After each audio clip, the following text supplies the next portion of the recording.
Apakah dosa syirik dapat diampuni?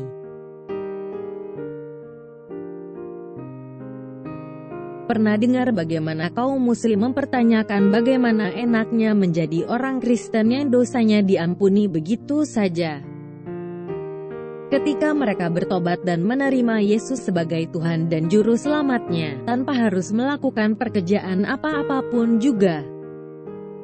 Atau dengan kata lain, imanlah yang menyelamatkan dan bukan pekerjaan baik. Dalam video ini saya bukan saja akan membongkar kontradiksi dalam Quran, melainkan juga membongkar kebohongan para ustadz demi membela ajaran yang penuh kontradiksi tersebut. Sebelum saya memulai, saya harapkan Anda semua sudah menonton video dalam channel ini yang berjudul Allah Melakukan Syirik dan Muhammad dan Sihir, di mana dalam kedua video tersebut saya membuktikan kalau Allah SWT dan Muhammad ternyata telah melakukan dosa syirik.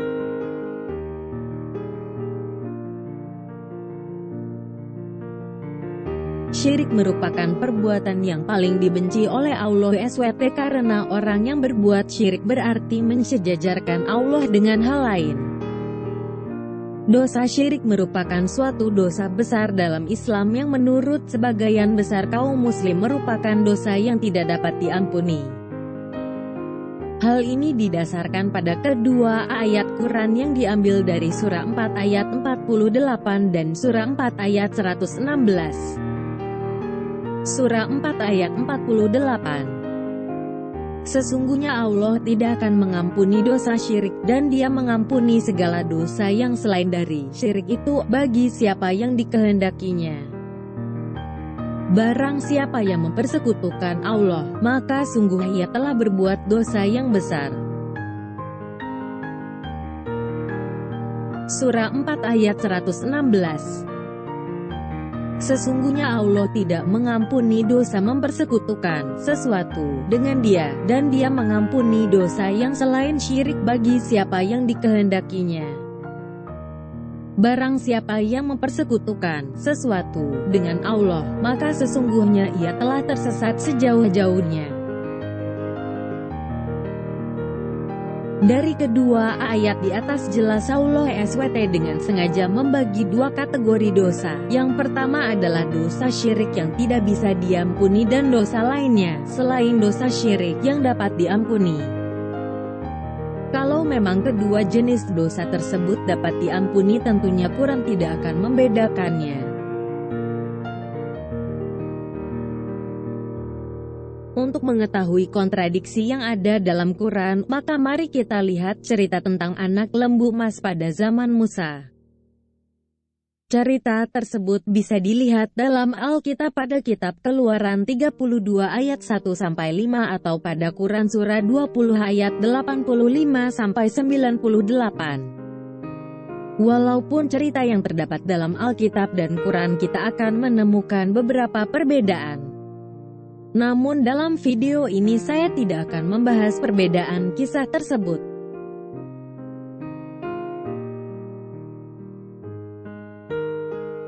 Keluaran 32 ayat 1-5. Ketika bangsa itu melihat bahwa Musa mengundur-undurkan turun dari gunung itu, maka berkumpullah mereka mengerumuni Harun dan berkata kepadanya, "Mari, buatlah untuk kami Allah, yang akan berjalan di depan kami, sebab Musa ini, orang yang telah memimpin kami keluar dari tanah Mesir, kami tidak tahu apa yang telah terjadi dengan dia."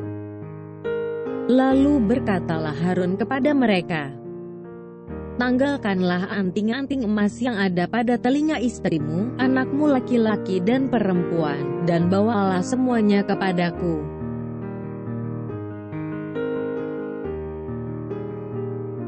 Lalu seluruh bangsa itu menanggalkan anting-anting emas yang ada pada telinga mereka dan membawanya kepada Harun. Diterimanya itu dari tangan mereka, dibentuknya dengan pahat, dan dibuatnyalah daripadanya anak lembu tuangan. Kemudian berkatalah mereka, "Hai Israel, inilah Allahmu, yang telah menuntun engkau keluar dari tanah Mesir." Ketika Harun melihat itu, didirikannya mezbah di depan anak lembu itu. Berserulah Harun, katanya, "Besok hari raya bagi Tuhan." Lalu seluruh bangsa itu menanggalkan anting-anting emas yang ada pada telinga mereka dan membawanya kepada Harun. Diterimanya itu dari tangan mereka, dibentuknya dengan pahat, dan dibuatnyalah daripadanya anak lembu tuangan. Kemudian berkatalah mereka, "Hai Israel, inilah Allahmu, yang telah menuntun engkau keluar dari tanah Mesir." Ketika Harun melihat itu, didirikannya mezbah di depan anak lembu itu. Berserulah Harun, katanya, "Besok hari raya bagi Tuhan." Surah 20 ayat 87-90. Mereka berkata, "Kami sekali-kali tidak melanggar perjanjian-Mu dengan kemauan kami sendiri. Tetapi kami disuruh membawa beban-beban dari perhiasan kaum itu, maka kami telah melemparkannya, dan demikian pula Samiri melemparkannya." Kemudian Samiri mengeluarkan untuk mereka, dari lubang itu, anak lembu yang bertubuh dan bersuara. Maka mereka berkata, "Inilah Tuhanmu dan Tuhan Musa," tetapi Musa telah lupa. Maka apakah mereka tidak memperhatikan bahwa patung anak lembu itu tidak dapat memberi jawaban kepada mereka, dan tidak dapat memberi kemudaratan kepada mereka, dan tidak pula kemanfaatan? Dan sesungguhnya Harun telah berkata kepada mereka sebelumnya, "Hai kaumku, sesungguhnya kamu hanya diberi cobaan dengan anak lembu itu, dan sesungguhnya Tuhanmu ialah Tuhan yang Maha Pemurah, maka ikutilah aku dan taatilah perintahku." Mereka menjawab, "Kami akan tetap menyembah patung anak lembu ini, hingga Musa kembali kepada kami." Dari kedua cerita di atas kita bisa melihat bagaimana bangsa Israel telah menjadikan anak lembu emas tersebut sebagai Tuhan mereka dan menyembahnya. Dan dalam Islam jelas-jelas hal ini merupakan suatu perbuatan yang mempersekutukan Allah SWT, sehingga jelas-jelas merupakan suatu dosa syirik. Dan dalam surat 7 ayat 152, jelas dikatakan bahwa Allah SWT berjanji untuk menghukum mereka yang membuat anak lembu emas.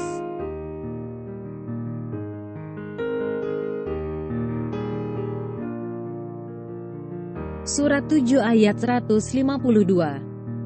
Sesungguhnya orang-orang yang menjadikan anak lembu sebagai sembahannya, kelak akan menimpa mereka kemurkaan dari Tuhan mereka dan kehinaan dalam kehidupan di dunia.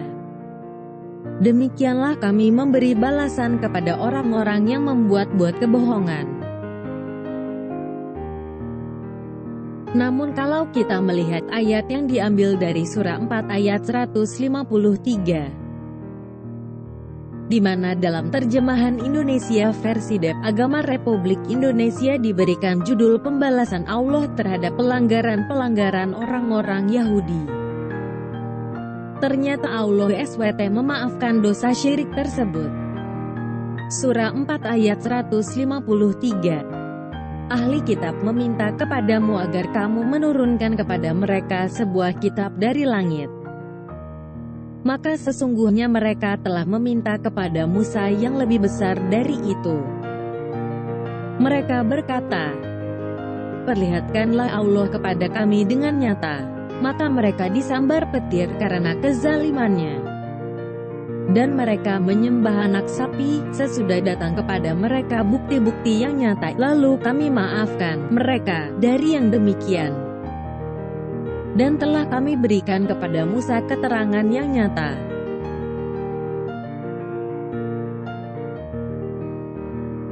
Dan ini diperkuat juga dengan surah 2 ayat 51 dan 52, di mana dikatakan dosa-dosa mereka diampuni.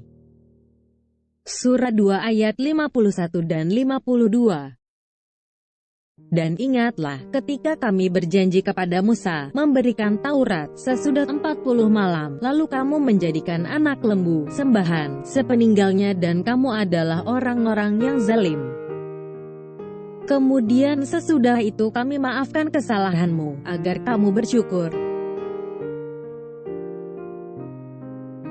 Jadi mana yang sebenarnya yang benar?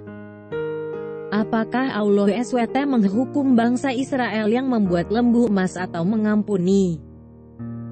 Namun kontradiksi tersebut tidak hanya berhenti di sana. Dan kalau kita dari surat 39 ayat 35, ternyata Allah SWT mengampuni semua dosa-dosa. Dan tentunya termasuk dosa syirik. Surat 39 ayat 53. Katakanlah, hai hamba-hambaku yang melampaui batas terhadap diri mereka sendiri, janganlah kamu berputus asa dari rahmat Allah. Sesungguhnya Allah mengampuni dosa-dosa semuanya. Sesungguhnya Dialah yang Maha Pengampun lagi Maha Penyayang. Jadi apakah dosa syirik itu bisa diampuni atau tidak? Nah sekarang kita bisa melihat lagi kontradiksi dalam Quran yang mana menurut surah 4 ayat 82 merupakan suatu bukti kalau Quran itu bukan merupakan firman Tuhan, melainkan merupakan karangan manusia belaka. Lalu bagaimana para pakar Islam menyiasati kontradiksi tersebut? Tentunya mereka tidak kehilangan akal. Mereka mengatakan bahwa sebenarnya dosa syirik bisa diampuni setelah orang yang berbuat syirik tersebut bertaubat. Namun bila orang tersebut tidak bertaubat atau keburu mati sebelum bertaubat, maka dosa syirik tersebut tidak bisa diampuni. Namun karena argumentasi tersebut merupakan sebuah argumentasi yang dibuat-buat untuk menutupi kontradiksi yang ada dalam Quran, maka dengan mudah kita akan bisa melihat kejanggalan-kejanggalan dari argumentasi tersebut. Paling tidak terdapat 3 kejanggalan dari argumentasi tersebut. 1. Kalau memang ternyata dosa syirik tersebut bisa diampuni, maka tentunya surah 4 ayat 48 dan surah 4 ayat 116 tidak akan memisahkan 2 jenis dosa, yaitu dosa syirik dan dosa selain syirik. 2. Kalau memang ternyata dosa syirik tersebut bisa diampuni setelah orang yang bersangkutan bertaubat, apakah dengan demikian dosa selain syirik bisa diampuni tanpa perlu bertaubat terlebih dahulu?